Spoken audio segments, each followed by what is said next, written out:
안녕하세요. 이웃집 나무이사입니다. 주택 정원을 만들기 전에 많은 분들이 생각하시는 것은 바로 이런 예쁜 모습입니다. 하지만 내가 정원을 만들면 왜 이런 식으로 변하게 되는 걸까요?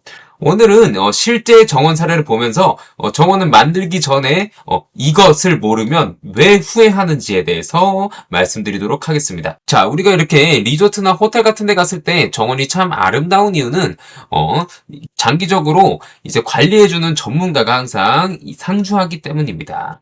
그러나 우리가 할 수 있는 일반 주택 정원은 다르죠. 집주인인 내가 직접 관리를 하거나 혹은 돈을 써야 되죠, 돈. 그렇기 때문에 제한된 돈에서 사용할 수밖에 없습니다. 그래서 주택 정원을 만들 때는 이렇게 되고 싶지 않으면 반드시 물어봐야 됩니다. 뭘 물어봐요? 여기가 예쁜가? 아니요. 여기가 내가 감당할 수 있는가? 오케이. 그렇게 우리가 접근을 해야 됩니다. 자, 이 사진에서 보시는 것처럼 우리 잔디 같은 경우도 깐다고 끝이 아닙니다. 계속적으로 관리를 해주지 않으면 이렇게 그냥 흙덩어리가 됐습니다. 그래서 이런 잔디를 깔기 전에는 다 확인을 해야죠. 햇빛은 충분하게 이렇게 들어오는지, 그리고 이제 물은 잘 빠지는지, 물은 이런데 이제 물이 고여 있었던 것으로 제가 보이거든요. 그럼 이런데 잔디가 제일 먼저 죽겠죠.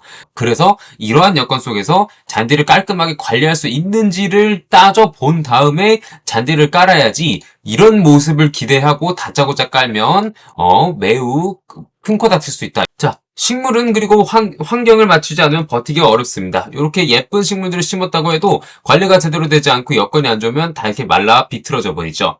그러면 이제 자리를 잡자마자 죽은 식물, 그러니까 황폐해 보이는 모습입니다. 매우 좋지 않죠.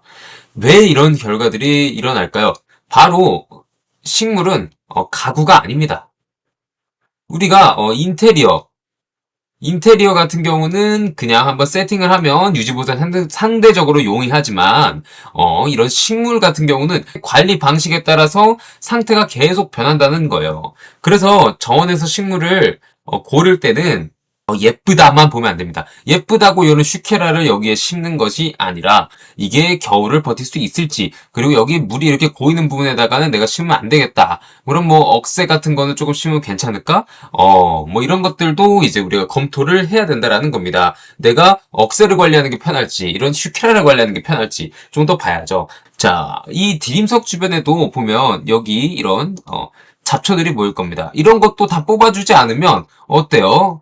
다 지저분하죠. 여기도 다 싹 다 지저분하지 않습니까? 그렇기 때문에 여기가 습하고 햇빛도 위에 지붕으로 막혀 있는 것처럼 보여요. 그러면 햇빛을 좋아하는 식물을 심으면 당연히 안 되겠죠. 그렇기 때문에 이 식물만 보는 게 아니라 이런 공간의 조화가, 내 정원이 제대로 구성될 수 있는지, 사람이 어디로 걷고 물이 이런데 고여 있어서 어디로 흐르는지, 햇빛은 위에서 얼마나 들어오고, 그래서 이런 거를 종합적으로 내가 관리할 수 있는지를 보셔야 된다라는 얘기입니다. 그래서 핵심 결국에는 이 1년 뒤에도 유지될 구조라는 겁니다. 그래서 가장 중요한 질문은 이겁니다. 우리가 이 정원이 완성 직후에만 예쁜가?가 입니다. 아니면 그러면 설명 더 들어가도록 하죠. 내가 주택에다가 정원을 만들려고 합니다. 근데 제안을 받았어요. 요게 뭐 1안, 요게 2안이에요. 그래요. 만약에 요게 좀 더 비싸다고 칩시다. 요게 뭐 400만 원이 든다고 치고 요 정원이 하는데 300이 든다고 칩니다. 아, 그러면 당연히 1에 더 싸겠네? 이러고 이 견적으로 가시면 될까요? 안 됩니다. 이거 유지 관리하는 비용 들어가면 플러스 알파로 굉장히 돈이 많이 들어가서 내년이면, 그리고 2년이면 3년이면 요것보다 예쁘지도 않고, 그리고 돈은 이 400만 원보다 얘가 더 들어가게 되는 그런 악순환이 생길 수 있습니다. 그렇기 때문에 이 견적을 볼 때 견적이 총액만 보면 안 된다. 1년 후 관리가 가능한지 봐야 한다. 요게 지금 핵심이라는 겁니다. 자, 그래서 이 표를 우리가 보면서 같이 얘기를 했으면 좋겠습니다. 그래서 이게 나누면 내가 견적을 받았는데 견적 안에 들어있지 않은 이것들까지 봐야 됩니다. 내가 해야 될 일이죠. 초하류 관리, 그리고 계절 관리 아까 말한 거 필요하고, 이런 것들 없어졌을 때 보식해야 되고, 전정 관리 당연히 해야 되고, 그러니까 관리 난이도가 높다. 그러니까 보이는 금액이 싸다고 선택할 게 아니다. 얘는 상록수 관리 상대적으로 쉽죠, 초하류보다. 이게 전전관리랑 거의 동일하기 때문에 상록 요소도 전전관리만 하면 되기 때문에 관리 동선 쉽죠. 다 뚫려 있죠. 관리 난이도가 낮죠.